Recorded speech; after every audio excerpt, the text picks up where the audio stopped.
Com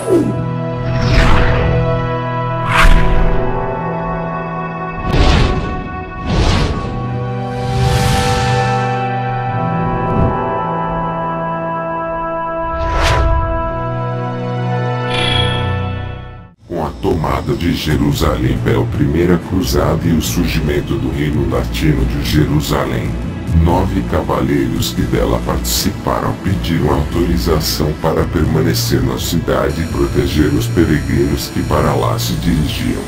O rei de Jerusalém, Balduíno II, permitiu que os estábulos sobre as ruínas do segundo templo de Salomão, naquela cidade, lhes servissem de sede. Estes foram chamados de Cavaleiros Templários. Como sabemos, os Cavaleiros Templários faziam parte da Ordem do Templo, ordem cristã de cavalaria fundada em 1118 para proteger os peregrinos que viajavam até a Terra Santa. Durante sua atuação em toda a Europa e Ásia Menor construíram muitas igrejas, frequentemente em forma circular, similar à Igreja do Santo Sepulcro de Jerusalém. Um dos exemplos desta arquitetura é a Igreja Templar em Londres. Como podemos ver, um dos símbolos dos pobres cavaleiros de Cristo era a representação de 2 cavaleiros sobre uma só montaria. Este símbolo ressalta o sentimento de irmandade e humildade da ordem. Provavelmente, quando os primeiros templários chegaram à Terra Santa comandados por Rubens de Pai, em 1118, quase 2 décadas após a conquista de Jerusalém pelos cruzados, 1099, o objetivo real de sua presença não ficaria apenas circunscrito a dar proteção aos peregrinos que se deslocassem a Jerusalém.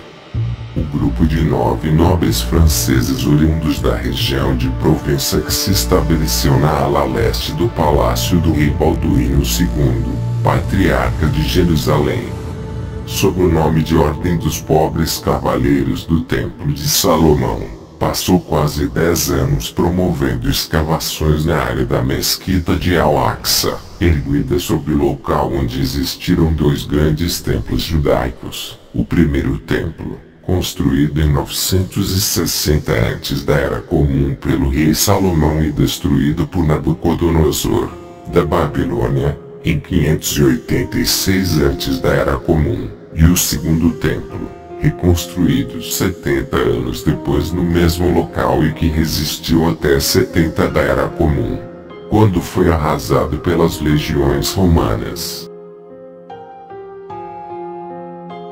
No livro A Chave de Irã, os autores maçons Christopher Knight e Robert Lomas destacam que os clérigos que acompanhavam os cavaleiros templários eram todos capazes de ler e escrever em muitas línguas e eram famosos por suas habilidades em criar e decifrar códigos.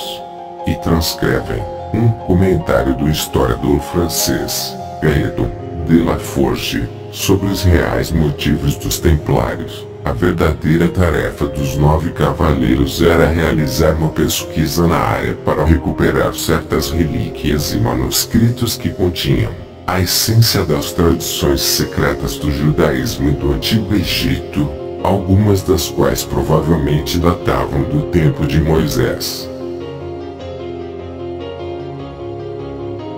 Os templários encontraram registros sobre a Cabala e a alquimia e começaram a decifrá-lo. É interessante notar que dos 9 cavaleiros, todos eram bem letrados. Após decifrar os 3 fascículos de 21 páginas cada, eles regressaram à Europa, onde foram aclamados como heróis, principalmente pelos clamores públicos de São Bernardo.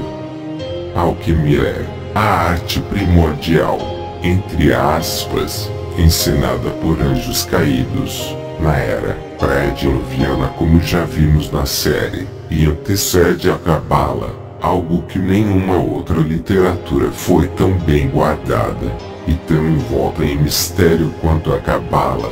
Símbolos como penta e hexagrama tiveram sua origem dentro da Cabala. práticas como leitura de mãos têm como fundamento a árvore da vida cabalística. Com suas 10 sefirotes e 22 caminhos, até mesmo a Wicca usa a Cabala em seus rituais. Cientistas das mais diversas áreas de conhecimento a usam, pois alegam que é um ótimo exercício mental. Albert Einstein era um excelente cabalista. Aleister Crowley criou um sistema inteiro de magia através dela. Nicolas Flamel em seus livros comenta que aprendeu a maior parte de seu conhecimento através de um livro de 3 fascículos, cada um contendo 7 páginas. O mesmo da Cabala, Eliphas Levi extraiu a maior parte dos seus escritos da Cabala.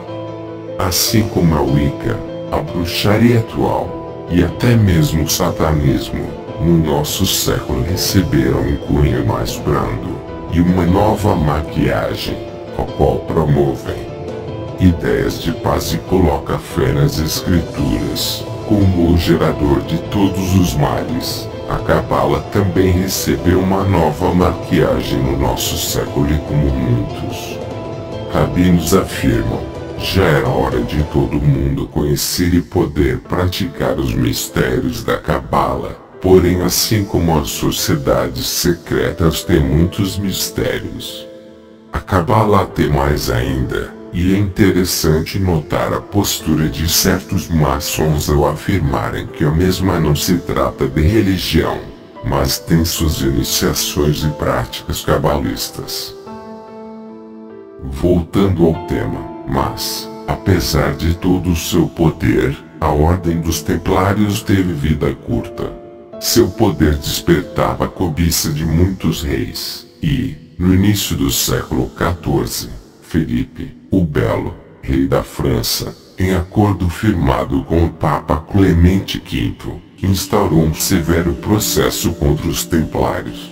Como pretexto, utilizaram as cerimônias iniciáticas da Ordem, classificando-as como heréticas, pois eram cabalistas, que nada mais é que magia branca e negra judaica. E com isso, acusados por práticas demoníacas, feitiçaria e adoração de ídolos, cerca de 15.000 templários foram condenados à morte nas fogueiras da Inquisição, entre eles seu mais famoso líder Jacques de Molay, enquanto Felipe apossava-se de todos os seus bens. Embora oficialmente extintos, os templários não deixaram de existir. Os trabalhadores enviados para as construções no Oriente voltaram para a Europa, mais precisamente na região do Reino Unido, trazendo em sua bagagem uma série de novos conhecimentos que influenciaram os construtores e religiosos europeus. Segundo a história, o último grão-mestre da Ordem dos Templários, Jacques de Molay, faleceu em 1314. Então, como teria alguma conexão os cavaleiros templários supostamente extintos com o começo da maçonaria moderna? Existem provas documentais que liguem a maçonaria aos cavaleiros templários, e uma delas é a Capela Rosslyn, em Edimburgo, na Escócia. A capela tornou-se extremamente popular após aparecer no romance O Código da Vinci e no filme de mesmo nome. Apesar de ser uma obra de ficção, o autor Dan Brown utilizou de evidências históricas para confeccioná-lo, o que apenas aumentou as especulações sobre essa misteriosa capela. Como vimos, 400 anos separam a criação da Grande Loja de Londres e o fim dos Cavaleiros Templários. Exatamente nesse intervalo encontra-se a Capela Rosslyn.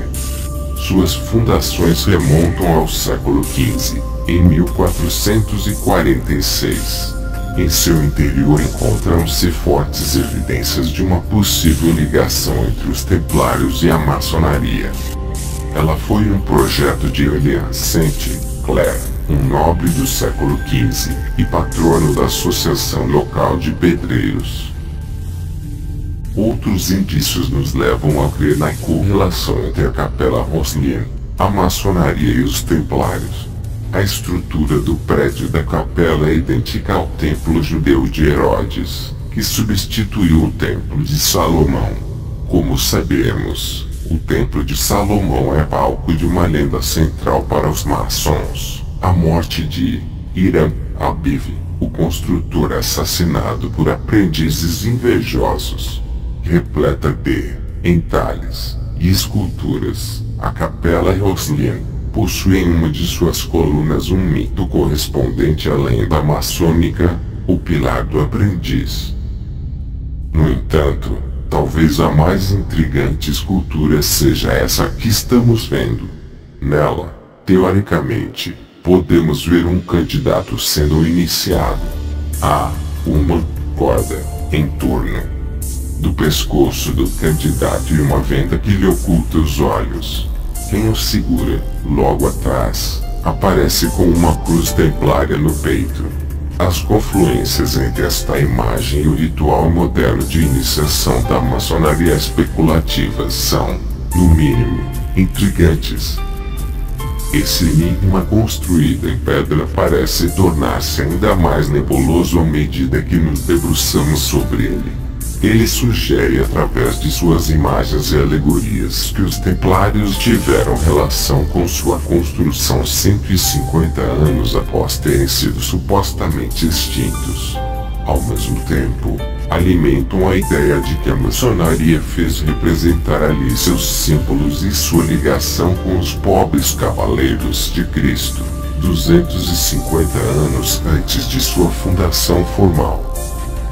Observa-se que a grande loja da Inglaterra, criada para centralizar a franco-maçonaria inglesa, e que se constituiu no marco oficial da imagem pública da maçonaria, foi instituída em 24 de junho de 1717, data emblemática para os templários e que lembra o nascimento de João, o Batista.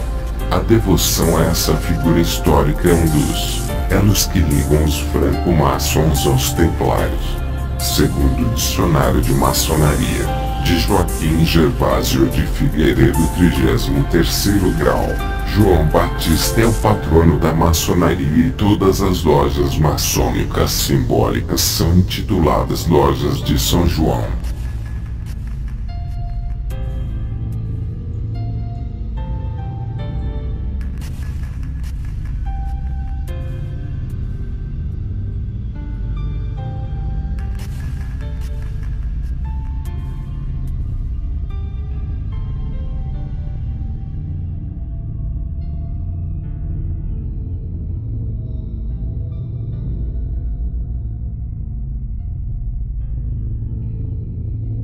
Essas alegações sobre João, o Batista, nos mostra que a maçonaria é uma organização dentro de uma organização, fazendo alguns membros pensarem que é de fato uma entidade benevolente e filantrópica.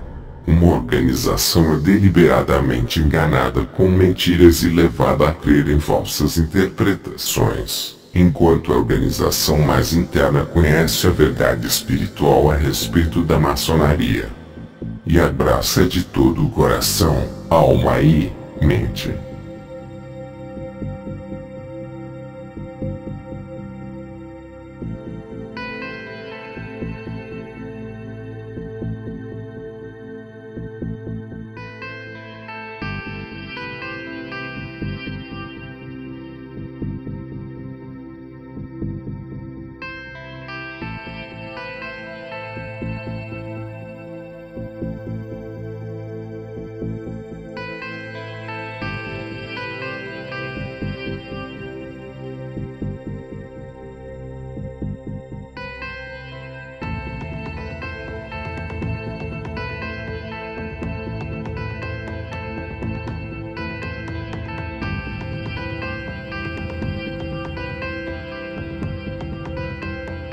Em Londres, em 24 de junho de 1717 que se forma a primeira grande loja com o título oficial de maçônica do mundo. Exatamente na Inglaterra, berço do protestantismo, onde o rei Henrique VIII erguera-se contra o Vaticano fundando a Igreja Anglicana.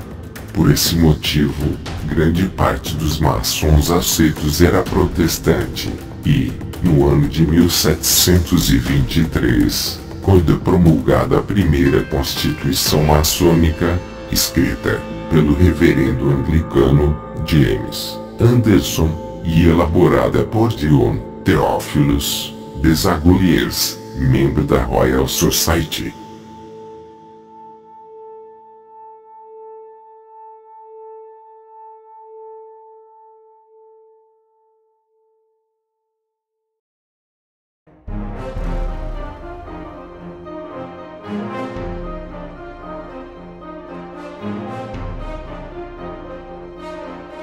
Essa é a origem da maçonaria.